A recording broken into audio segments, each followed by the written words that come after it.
السلام عليكم ورحمة الله. اليوم عندنا موضوع جديد بخصوص الشفوات اللي تيجيو من أوروبا وتيشروهم الناس هنايا في البلاد، وماشي مشكل أنه تاخد شوفو جديد ولا أوكازيون، كاين حتى مشكل، إلا أنه خص الإنسان ينتبه بأنه هاد الشوفو هادي إلا شريتيه يعني خصك تفيريفي ليه كيما قلنا لي ترموستا لي ترموكوب وتشوف الرادياتور واش ما متقوباش الى اخره. المهم اغلبيه تيكونوا الشفوات نقيين بحال هذا النموذج هذا، الا ان واحد الموضوع اللي هو خص يعرفوا بعض الناس اللي تيشريو اللي هو بيشري الشفو ديالهم من الشارع، ينتبه بلا خدا خصو يحاول يبدل لي جيكلور. علاش؟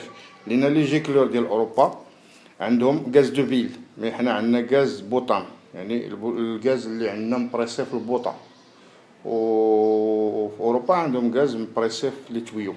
دونك هنا غادي خصنا ننتبهوا ونبدلوا لي جيكلور، ونتبعوا معايا الطريقه كيفاش يتحيدوا وكيفاش نبدلوهم واش من عباره نديرو.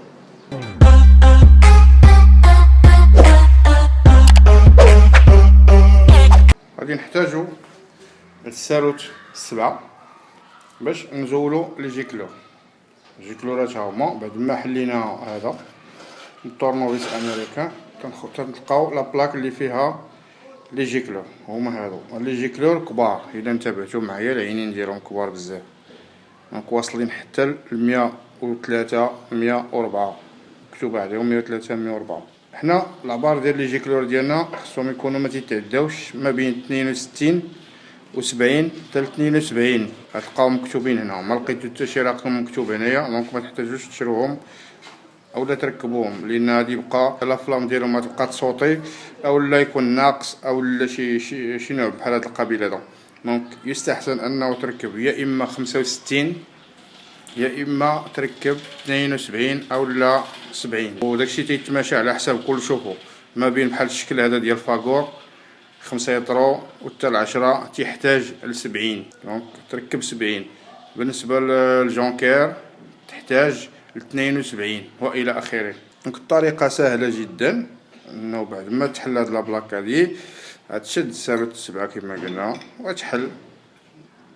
طريقه بحال هكا سهله جدا،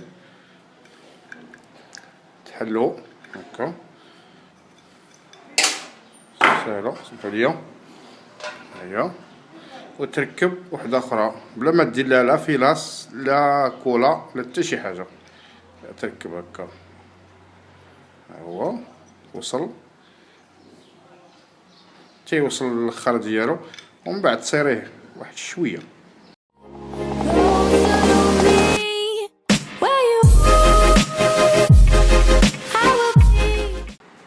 وبعد ما ركبنا هاد لي جيكلور هذا ما تنساش تركب هذه هي اللي تتركب هنا. هذه في الحقيقه تكون انت تجي معاه، دونك حاول تركبها ما تنساش، ضروريه. هذه هي اللي تتقلل الغاز باش ما يتبريساش بزاف وسط لي جيكلور. وتتركب هذا البلاصه ديالو بكل سهوله، وتتزير الفيسات وتتدوش بسلام، وما تيبقاش عندك الدخان في الرادياتور اولا تيبان لك خارج من السقاف ولا شي حاجه.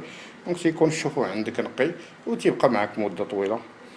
وتنشكركم بزاف على الثقه ديالكم فينا وعلى التعاليق ديالكم وعلى الانخراط في لاشين. تنشكركم بزاف، واللي ما من خارج يتسجل ويصيفط لنا تعليق باش نعرفوا بالضبط اشنو المشاكل اللي كاينين ونهضروا عليهم ونقسموا هذه المعلومه كامله مع جميع الناس. وشكرا والى اللقاء.